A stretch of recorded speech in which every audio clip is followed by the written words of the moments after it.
ತರ ಅಂದ್ರು ಆ ಟೈಮ್ನಲ್ಲಿ ಇದ್ದಂತಹ ರವಿ ಬಸ್ರೂರಿಗೂ ಈಗ ನಾವು ನೋಡ್ತಿರುವಂತಹ ರವಿ ಬಸ್ರೂರಿಗೂ ಆ ಸಕ್ಸಸ್ಸು ಮತ್ತೆ ಅಚೀವ್ಮೆಂಟ್ ಇದೆಯಲ್ಲ, ದಟ್ ಯಾವುದೇ ಒಂದು ಮನುಷ್ಯ ಕನಸು ಕಾಣ್ತಾನೆ, ಆ ಕಂಡಂತ ಕನಸನ್ನ ನನಸು ಮಾಡ್ಕೊಳೋದು ಇಸ್ ಅ ಟಾಸ್ಕ್ ಆ್ಯಂಡ್ ನೀವು ಮಾಡ್ಕೊಂಡಿದ್ದೀರಾ. ಇಷ್ಟು ಖುಷಿ ಇದೆ ಸರ್.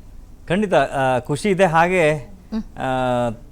ಇವತ್ತಿನ ಯಂಗರ್ ಜನ್ರೇಷನ್ಗೆ ಒಂದು ಇನ್ಸ್ಪೈರ್ ಆಗೋ ಥರದಲ್ಲಿ ಬದುಕಬೇಕು ಅಂತ ಏನು ನಾನು ಹೆಜ್ಜೆ ಇಟ್ಕೊಂಡು ಬಂದಿದ್ದೀನಿ, ಆ ನಿಟ್ಟಿನಲ್ಲಿ ಬದುಕ್ತಾ ಇದ್ದೀನಿ. ಅಂದರೆ ಡೆಡಿಕೇಶನ್ ಅಂತ ನಿಮ್ಮ ಹತ್ರ ಇತ್ತಂತ ಹೇಳಿದ್ರೆ ಗೋಲ್ ಬಗ್ಗೆ ಅದನ್ನು ತಲೆ ಕೆಡ್ಸ್ಕೊಂಬೇಡಿ. ಅದು ಒಂದೇ ಹೊತ್ತಿನ ಊಟದ ಥರ. ಈಗ ಒಂದು ಗೋಲ್ ಏನೋ ಇಟ್ಕೊಂಡ್ರೆ ಅದು ಆವತ್ತಿಗೆ ಮುಗೀತು, ಅದು ಮುಗ್ದಾದ್ಮೇಲೆ ಏನು. ಸೊ ಏನು ಬರುತ್ತೆ ಅದರಲ್ಲಿ ನಮ್ಮನ್ನು ನಾವು ಹೇಗೆ ತೊಡಗಿಸ್ಕೊಳ್ಬೋದು, ಹೇಗೆ ಇನ್ನೊಬ್ಬರಿಗೆ ಮಾದರಿ ಆಗ್ಬೋದು, ಈ ರೀತಿ ಬದುಕನ್ನು ಬದುಕಬೇಕು ಅಂತ ನಾನು ಬದುಕ್ತಾ ಇದ್ದೀನಿ. ಆ ನಿಟ್ಟಿನಲ್ಲಿ ಒಂದಲ್ಲ ಒಂದು ಪ್ರಯೋಗಗಳಿಗೆ ನಾನೇ ಅದು ಒಗ್ಗಿಕೊಂಡು ಅದನ್ನ ಏನು ಮಾಡ್ಬೋದು ಅದನ್ನ ಮಾಡ್ತಾ ಇದ್ದೆ ನಾನು. ಎಷ್ಟೊಂದು ಜನ ಈಗ ಹಳ್ಳಿ ಬಿಟ್ಟು ಪೇಟೆಗೆ ಬರ್ತಾರೆ, ಪೇಟೆಯಲ್ಲಿ ಅಚೀವ್ಮೆಂಟ್ ಮಾಡಿ ಇಲ್ಲೇ ಸೆಟ್ಲ್ ಆಗಿಬಿಡ್ತಾರೆ, ಮತ್ತೆ ಹಳ್ಳಿ ಕಡೆ ತಿರುಗಲ್ಲ.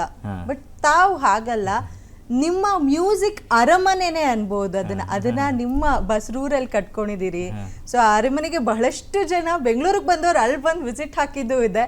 ಸೊ ಆ ಅರಮನೆ ಬಗ್ಗೆ ಹೇಳೋದಾದ್ರೆ ಅದು ನನ್ನ ಜೀವನದಲ್ಲಿ ಮುಖ್ಯ ಘಟ್ಟದ ಹೆಜ್ಜೆ. ಅಂದರೆ ಬದಲಾವಣೆಗೆ, ಇಡೀ ಪ್ರಪಂಚಕ್ಕೆ ನಮ್ಮ ಪ್ರಕೃತಿ ಒಂದು ಬದಲಾವಣೆಗೆ ಒಂದು ವರ್ಷ 2 ವರ್ಷನೇ ಕೊಟ್ಬಿಡ್ತು ಲಾಕ್ಡೌನ್ ಅನ್ನುವಂಥದ್ದು. ಅಲ್ಲಿ ಎಷ್ಟೋ ಜನ ಬುದ್ಧಿ ಕಲ್ತರು. ಆ ಬುದ್ಧಿ ಕಲ್ತರವರಲ್ಲಿ ನಾನು ಒಬ್ಬ. ಓಕೆ, ಇದು ರೈಟ್ ಟೈಮು. ಸೊ ನನ್ನ ಊರಲ್ಲಿ ನಾನು ಏನೋ ಮಾಡಬೇಕು ಅಂತ ಹೇಳಿ ಲಾಕ್ಡೌನ್ ಅನೌನ್ಸ್ ಆದ ದಿವಸ ನಾನು ಸ್ಟುಡಿಯೋ ಕಟ್ಟಲಿಕ್ಕೆ ಸ್ಟಾರ್ಟ್ ಮಾಡಿದ್ದು. ಲಾಕ್ಡೌನ್ ಮುಗಿಯೋಷ್ಟೊತ್ತಿಗೆ ನಾನು ಸ್ಟುಡಿಯೋ ಕಟ್ಟಿದೆ. ಸರ್ ಆ್ಯಕ್ಚುಲಿ ಸ್ಥಳ ಫೇಮಸ್ ಆಗಿರುತ್ತೆ, ಆ ಫೇಮಸ್ ಆಗಿರೋ ಸ್ಥಳ ಹೆಸರನ್ನ ನಮ್ಮ ಹೆಸರಿಗೆ ಸೇರಿಸ್ಕೊಳ್ಳೋದು ನೋಡಿದ್ದೀವಿ. ಆದರೆ ನಿಮ್ಮ ಹೆಸರಿಗೆ ಬಸ್ರೂರು ಬಂದ್ಮೇಲೆ ಬಸ್ರೂರು ಬಹಳಷ್ಟು ಫೇಮಸ್ ಆಯಿತು. ಎಷ್ಟೊಂದು ಜನ ಬರೀ ಕರ್ನಾಟಕಕ್ಕೆ ಮಾತ್ರ ಅಲ್ಲ, ಪ್ಯಾನ್ ಇಂಡಿಯಾಗೆ ಬಸ್ರೂರು ಅಂದ ತಕ್ಷಣ ಓ ರವಿ ಅವ್ರದ್ದು ಅನ್ನೋ ಲೆವೆಲಿಗೆ ಆಯಿತು. ಆ ಖುಷಿನ ಗ್ರಾಮದಲ್ಲಿರೋರು ಎಷ್ಟು ವಿಜೃಂಭಿಸ್ತಾರೆ ಸರ್. ಇಲ್ಲ, ನನ್ನ ಒಂದೇ ಮಾತಲ್ಲಿ ಹೇಳಬೇಕಂದ್ರೆ ಚಿನ್ನದಂಥ ಊರು, ಚಿನ್ನದಂಥ ಜನ. ನನಗೆ ಇಲ್ಲಿ ತನಕನೂ, ನನ್ನ ಬಾಲ್ಯದಿಂದ ಇಲ್ಲಿ ತನಕನೂ ನನ್ನ ಪ್ರತಿ ಹೆಜ್ಜೆಗೂ ನನಗೆ ಬೆಂತಟ್ಟಿ ನನ್ನ ಹುರಿದುಂಬಿಸಿದಂಥ ನನ್ನ ಜನ. ನಾನು ಭಜನೆ ಕೂತಾವಾಗಲೂ ಅಥವಾ ಏನೇ ಭಕ್ತಿಗೀತೆ ಮೊದಲಿಗೆ ಕೆಸೆಟ್ ಮಾಡಿದೆ, ಅದಾದಮೇಲೆ ಸಿನಿಮಾ ಮಾಡಿದೆ, ಆಲ್ಬಮ್ಗಳು ಮಾಡಿದೆ. ಪ್ರತಿಯೊಂದು ಹೆಜ್ಜೆಯಲ್ಲೂ ನನಗೆ ಬೆನ್ನೆಲುಬಾಗಿ ನಿಂತು ನನ್ನನ್ನು ಗುರುತಿಸಿ ನನ್ನನ್ನು ಬೆಂತಟ್ಟಿ ಹರಿಸಿದಂಥ ಜನ. ಹಾಗಾಗಿ ರವಿಯ ಜೊತೆಗೆ ಬಸ್ರೂರು ಸೇರಿಸಿದ್ದು. ಆಕ್ಚುಲಿ ಹೀರೋ ಆಗಿ ಎಲ್ಲ ಕಾಣಿಸ್ಕೊಂಡಿದ್ದು ಚಿಲ್ಡ್ರೆ ಶೋಕೆ ಗಂಡು ನಾನಲ್ದ ಪುನೀತ್ ರಾಜ್ಕುಮಾರ್ ಹತ್ರ ಹಾಡು ಹಾಡ್ಸಿದ್ರಿ. ಆ ಹೀರೋ ಆಗಿ ಕಾಣಿಸ್ಕೊಂಡಂತ ಬಿಲಿಂಡರ್ ಚಿತ್ರ ಏನಿದೆ ಅದರಲ್ಲಿ ಯಕ್ಷಗಾನ ಸೀಕ್ವೆನ್ಸ್ ಒಂದೇ ಒಂದು ಸನ್ನಿವೇಶ ಕೂಡ ಬರುತ್ತೆ. ಸೊ ಅವತ್ತೇ ಅನ್ಕೊಂಡಿದ್ರ ನಾನು ಈ ಯಕ್ಷಗಾನ ಅನ್ನುವಂಥ ದೈವಿ ಕಲೆ ಏನಿದೆ ಅದನ್ನ ದೊಡ್ಡ ಮಟ್ಟಿಗೆ ಬೆಳಿತರ ಮೇಲೆ ತರಬೇಕು ಅನ್ನೋದಕ್ಕೆ 12 ವರ್ಷದ ಹಿಂದಿನ ಕನಸಿದು. ಆ ಸಮಯದಲ್ಲಿ ಅಷ್ಟೊಂದು ನಾಲೆಜ್ ಇರಲಿಲ್ಲ. ಅದಾದಮೇಲೆ ನಾವು ಆರ್ಥಿಕವಾಗಿಯೂ ಸದೃಢನಾಗಿರಲಿಲ್ಲ. ಬಿಲಿಂಡ್ರಲ್ಲಿ ಒಂದು ಸಣ್ಣ ಸೀಕ್ವೆನ್ಸನ್ನ ಟ್ರೈ ಮಾಡಿದ್ದು ನಾನು ಅಷ್ಟೇ. ಅಂದರೆ ನೋಡುವ, ಒಂದು ಡ್ರೀಮ್ ಸೀಕ್ವೆನ್ಸ್ ಅದಲ್ಲಿ ಹೋಗಿ ಅದನ್ನು ಟ್ರೈ ಮಾಡಿ ನೋಡುವ ಅಂತ. ಆ್ಯಕ್ಚುಲಿ ಗರ್ಗರ್ ಮಂಡಲ ಆದಮೇಲೆ ಎಲ್ಲ ಸಿನಿಮಾಗಳು ಮಾಡಿದ್ದು ನಮ್ಮೂರಿನ ಜನರನ್ನು, ನಮ್ಮೂರಿನ ಭಾಷೆಯನ್ನು ಜನರ ಗುರುತು ಹಿಡಿಯೋ ಥರ ಆಗಬೇಕು. ಪ್ರತಿ ರೂರಲ್ ಲ್ಯಾಂಗ್ವೇಜ್ 30 ಕಿಲೋಮೀಟ್ರಿಗೆ ಒಂದು ಡೈಲೆಕ್ಟ್, ಕನ್ನಡದ ಡೈಲೆಕ್ಟ್ ಚೇಂಜ್ ಆಗ್ತಿರತ್ತೆ. ಅದನ್ನು ಗುರುತು ಹಿಡಿಯೋ ಥರ ಐಕನಲ್ಲಿ ಒಂದು ಮೇಯ್ನ್ ಉದ್ದೇಶ ಇಟ್ಟದ್ದು. ಅದಕ್ಕೋಸ್ಕರವೇ ಗರ್ಗಮಂಡಲ ಅಂತ ಸಿನಿಮಾ ಮಾಡಿದೆ. ಅದಾದಮೇಲೆ ಬಿಲಿಂಡರ್ ಅಂತ ಸಿನಿಮಾ ಮಾಡಿದೆ. ಬಿಲಿಂಡರ್ ಸಿನಿಮಾ ಎಕ್ಸಾಕ್ಟ್ಲಿ ಮಾಡಿದ್ದು ರಿಷಬ್ ಶೆಟ್ಟಿ ಅವರಿಗೆ. ಅವರು ಆ ಟೈಮಲ್ಲಿ ಒಂದು ಸಿನಿಮಾ ಶೂಟಲ್ಲಿದ್ದರು.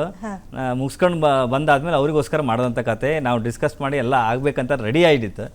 ಬಟ್ ಕಾಲ ಕೂಡಿ ಬರಲಿಲ್ಲ. ನಮ್ಮದು ಪ್ರತಿ ವರ್ಷವೂ ನಾವು ಈ ಮಕ್ಕಳದ ರಜಾ ಟೈಮಿಗೆ ನಾವು ಶೂಟ್ ಮುಗಿಸೋದು. ಅದು ಬಿಟ್ಟರೆ ಮತ್ತು ಮ್ಯೂಸಿಕ್ಕೇ ಮೇಯ್ನ್ ಇರೋದ್ರಿಂದ ಈ ರಜಾ ಟೈಮನ್ನು ನಾನು ರೈಟ್ ವೇಯಲ್ಲಿ ಯುಟಿಲೈಸ್ ಮಾಡ್ಕೊಂತ ಹೇಳಿ ನಮ್ಮ ಟೀಮ್ ಎಲ್ಲರೂ ನಾವು ಹಾಗೆ ಪ್ರತಿ ಸಾರಿಯೂ ಈ ರಜಾ ಟೈಮಿಗೆ ಸಿನಿಮಾಗಳನ್ನು ಹಾಕ್ಕೊಂಡು ಆ ಟೈಮಿಗೆ ಶೂಟೆಲ್ಲ ಮುಗಿಸ್ಕೊಂಡು ನಾವು ಮಾಡ್ತೀವಿ. ಕುಂದಾಪುರ ಕನ್ನಡದ ಬಗ್ಗೆ ಒಂದು ಸ್ವಲ್ಪ ಅರಿವು ಮೂಡಿಸೋ ಥರ ಒಂದು ರೂರಲ್ ಡೈಲೆಕ್ಟ್ ತುಂಬ ಚೆನ್ನಾಗಿದೆ, ಕೇಳಲಿಕ್ಕೂ ಚೆಂದಾಗಿದೆ ಅಂತ ಹೇಳಿ ಭಾರಿ ಖುಷಿ ಮರ್ರೆ ಅಂತ ಹಾಡು. ಅದಾದಮೇಲೆ ಅದಕ್ಕಿಂತ ಮೊದಲು ಅಪ್ಪು ಸರ್ ಹತ್ರ ರಿಕ್ವೆಸ್ಟ್ ಮಾಡ್ಕೊಂಡು ಇದೊಂದು ಚಿಲ್ಡ್ರಿ ಶೋಕಿ ಗಂಡು ಹಾಡಿಸಿದೆ.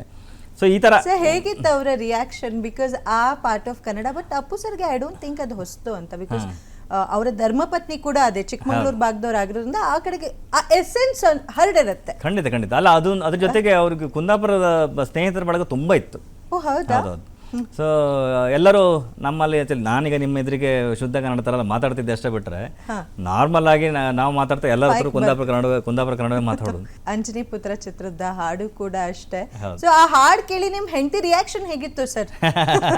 ಖುಷಿ ಆಗಿರುತ್ತಲ್ಲ, ಇವರಲ್ಲಿ ಎಲ್ಲರೂ ಎಂತ ಮರಿತಿ ಎಂತ ಹಾಡು ಬಂತಲ್ಲ ಅಂತ. ಹೌದೌದು. ಆ್ಯಕ್ಚುಲಿ ಪ್ರತಿಯೊಬ್ಬ ನಾರ್ಮಲ್ ಆಗಿ ಎಣ್ಣೆ ಹಾಡನ್ನು ಹೇಳಿದ್ರೆ ಎಲ್ಲರೂ ಯಾವ ಥರ ಮಾಡ್ತಾರೆ ಅಂದರೆ ಹೆಣ್ತಿನ ಬೈಯೋ ಥರವೇ ಹಾಡು ಮಾಡ್ತಾರೆ. ಹೌದು. ಸೊ ಈ ನಾವು ಅದನ್ನ ಕಂಪ್ಲೀಟ್ ಅದನ್ನ ಉಲ್ಟಾ ಮಾಡು ಅಂತ ಹೇಳಿ ಹೆಣ್ತಿನ ಹೊಗಳದ ಥರ ಹಾಡು ಮಾಡಿಬಿಡು ಅಂತ ಹೇಳಿ ಶುರು ಮಾಡಿದ್ದೆ. ಅದು ಕುಂದಾಪುರ ಕನ್ನಡಕ್ಕೆ ನಾವು ಮಾಡಿದಂಥ ಹಾಡು. ಸೊ ಅದೇ ಒಂದು ಲೈನ್ ಸರ್ ನಮಗೋಸ್ಕರ. ಬಾರಿ ಖುಷಿ ಮರ್ರೆ, ಕಮಾನ್. ಬಾರಿ ಖುಷಿ ಮರ್ರೆ ನಂಗೆ ನನ್ನ ಹೆಣ್ತಿನ ಕಂಡ್ರೆ, ಒಂದು ಚೂರು ಬೈಯೋದಿಲ್ಲ ರಾತ್ರಿ ಕುಡ್ಕ ಬಂದ್ರೆ, ಟಿವಿ ರೇಡಿಯೋ ಎಂತ ಬೇಡ ಅವಳು ಮನೆಗಿದ್ರೆ, ಅವಳು ಅಂತ ಇಲ್ಲ ಕಾಣಿ ನಾನು ಊಟ ಮಾಡಿದೆ, ನನ್ನಕ್ಕಿಂತ ಚೂರು ದಪ್ಪ ಅವರು ನಂಗೆ ಅಡ್ಡಿಲ್ಲ, ಅವಳು ಕಣ್ಣು ಬಿಟ್ರೆ ನಂಗೆ ಮಾತು ಬತ್ತಿಲ್ಲ, ಅವಳು ಸೀರೆ ಉಟ್ಕ ಬಂದು ಎದುರು ನಿಂತು ಕೂಡ್ಲೆ ಮನ್ಸು ಹೇಳತ್ತೊಂದು ಮಾತು, ಚಂದ ಚಂದ ಚಂದ ಚಂದ ನನ್ನ ಹೆಂಡ್ತಿ, ಮೂಗಿಂತುದಾಗ ಸ್ವಲ್ಪ ಸಿಟ್ಟು ಜಾಸ್ತಿ, ಚಂದ ಚಂದ ಚಂದ ಚಂದ ನನ್ನ ಹೆಂಡ್ತಿ, ನನ್ನಂತ ಗಂಡನಿಗೆ ಒಳ್ಳೆ ಆಸ್ತಿ. Wow, amazing. ತುಂಬಾ ಖುಷಿ ಆಯ್ತು ಈ ಹಾಡನ್ನು ಕೇಳಿ. ಈ ಹಾಡನ್ನ ಅಪ್ಪು ಸರ್ ಹತ್ರ ಹಾಡ್ಸಿರೋದು ಒಂದು ಪ್ಲಸ್ ಪಾಯಿಂಟ್. ಆದ್ರೆ ಗ್ಯಾರಂಟಿ ನ್ಯೂಸ್, ಸುದ್ದಿ ಖಚಿತ, ನ್ಯಾಯ ನಿಶ್ಚಿತ.